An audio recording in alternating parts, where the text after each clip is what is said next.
Nakukonsensya ako at natatakot dahil hindi pa ako handang maging ama kaya hindi ko pinanagutan ng bata. Ngayon isa na akong ganap na pulis, gusto kong suportahan ang anak ko pero natatakot at nahihiya pa rin ako sa kanila. Kaya hindi kayo nagkakamali dahil ang letter sender natin today ay isa na namang lalaki pero medyo may pagkasupot, tsare. Tawagin na lang daw natin siyang Nobles para alam niyang kwento niya na ito at college pa lang sila noon taong 2017 nang maging sila ng kanyang girlfriend na tawagin na lang daw nating Mahalia. Taong 2018 nang mabuntis niya si Mahalia at sobrang gulo pa ng kanyang utak noon kaya hindi niya pinanagutan ng bata. Ilang beses siyang sinubukang kausapin ni Mahalia sa text at sa chat na magkaharap sila pero hindi niya pinapansin. Alam naman daw ng mga magulang ni Nobles na may girlfriend siya pero dahil ilang buwan pa lang ang kanilang relasyon, sobrang takot niya na ipaalam sa kanyang mga magulang na nakabuntis na siya. Natakot din siya sa responsibilidad kaya sobrang tagal niyang hindi nagparamdam kay Mahalia kahit nagkikita sila sa eskwela. Hindi niya pinapansin si Mahalia at todo ang pag-iwas niya. Sikreto lang din ang kanilang relasyon sa school noon dahil silang dalawa lang ang nakakaalam. Halos 3 buwan na ang pinagbubuntis ni Mahalia noon nung makita siya ni Nobles na sobrang hirap na hirap sa kanyang pagbubuntis dahil palagi siyang maputla. Unti-unti na rin siyang namayat at habang nagkaklase sila noon bigla na lang siyang tatakbo sa labas at pagbalik ay pinupunasan ng kanyang mukha na parang galing sa pagsusuka. Nakukonsensya si Nobles at natatakot dahil hindi pa talaga siya handang maging ama. Gusto niya ay makatapos muna sila ng pag-aaral at maging isang pulis. Natapos ang kanilang SEM at sumunod na SEM ay hindi na nag-enroll si Mahalia. Tumigil na siya simula no nawala na ng balita si Nobles sa kanya. Hanggang sa naipanganak na ang bata at nakita ni Nobles ang picture ng anak niya sa Facebook na kamukhang kamukha niya. Mag-iisang taon na ang bata nang magsimula si Nobles na kontakin si Mahalia pero ayaw man lang siyang kausapin. Hanggang sa nalaman ni Nobles na may bago na palang kinakasama si Mahalia na tumaguyod sa mag-ina na dapat si Nobles ang gumagawa at siya na rin ang nagpalaki sa anak niya. Lumipas ulit ang maraming taon, ngayon na 7 taon na ang anak ni Nobles at ni Mahalia at nagsubok na naman siya na mag-reach out kay Mahalia. Nag-reply naman agad si Mahalia sa kanya, nag-usap sila tungkol sa bata pero parang galit siya. Nangako naman si Nobles kay Mahalia na hindi siya manggugulo sa kanyang kinakasama, gusto niya lang talagang masuportahan ang kanyang anak. Pero hindi pumayag si Mahalia dahil galit na galit pa rin siya, binlock niya si Nobles sa lahat ng social media. Ngayon lang din na ipagtapat ni Nobles sa kanyang mga magulang at mga kapatid na meron pala silang anak ni Mahalia kaya gulat na gulat sila. Pero tanging picture lang ng bata ang kayang ipakita ni Nobles sa kanyang pamilya. Alam niya naman na may kasalanan siya dahil talagang tinalikuran niya sila. At ang sabi dito ni Nobles ay pangarap ko talagang maging pulis, hindi ko magagawa yung pangarap ko kung meron akong anak, may pagkabobo rin pala.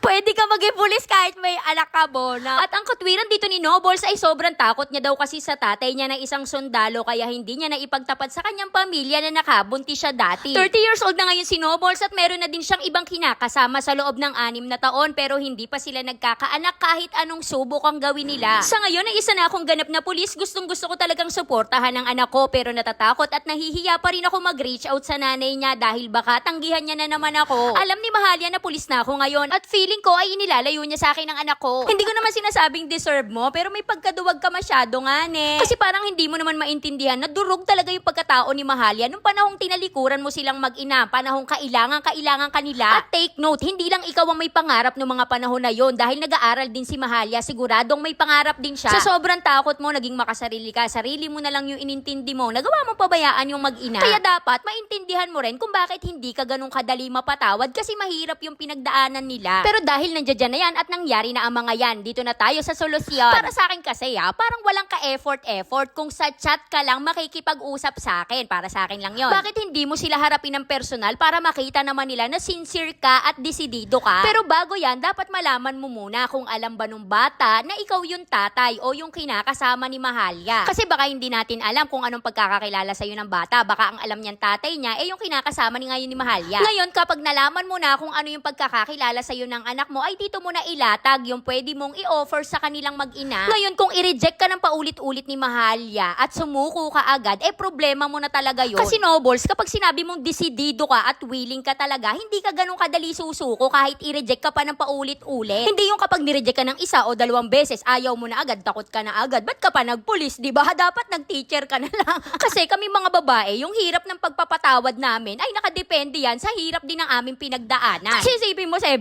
years mong inulila yung mag-ina, tapos gusto mo araw-arada mapatawad ka. Ano ka, chicks?